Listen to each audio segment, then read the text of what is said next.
গত ১৬ ফেব্রুয়ারি ইউক্রেনের আভদিভকা দখলে নেয়ার ঘোষণা দেয় রাশিয়া।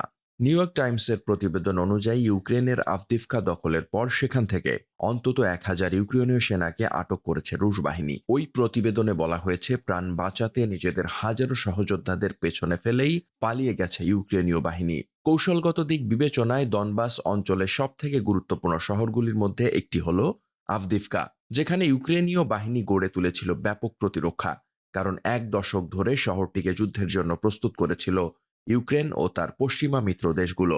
ইউক্রেনের প্রেসিডেন্ট ভ্লাদিমির জেলেনস্কি আভদিভকাকে বাঁচানোর জন্য তাড়াহুড়ো করে সেনাপ্রধান পরিবর্তন করেছিলেন। ইউক্রেনের পরিবর্তিত নতুন সেনাপ্রধান জেনারেল আলেক্সান্দ্র সিরস্কি গত ১৬ ফেব্রুয়ারি আভদিভকা থেকে সেনাদের সরে আসার নির্দেশ দেন। আর ওই দিনই শহরটি নিয়ন্ত্রণে নেওয়ার ঘোষণা দেয় মস্কো। মঙ্গলবার ইউক্রেনীয় সামরিক বাহিনীর ২ সূত্রের বরাত দিয়ে নিউ ইয়র্ক টাইমস জানিয়েছে, আভদিভকা থেকে সেনা প্রত্যাহারের পর ৮৫০ থেকে ১,০০০ ইউক্রেনীয় সেনা নিখোঁজ হয়েছে।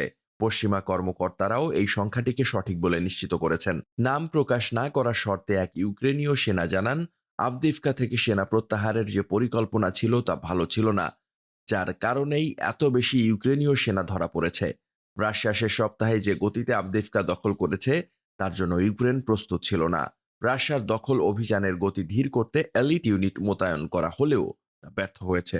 গত ১৭ ফেব্রুয়ারি ইউক্রেনের কমান্ডার আলেক্সান্দ্র তারানাভস্কি স্বীকার করেন যে কিছু ইউক্রেনীয় সেনা রুশদের হাতে গ্রেপ্তার হয়েছে, তবে তিনি এর সঠিক সংখ্যা সম্পর্কে কোনো ধারণা দেননি।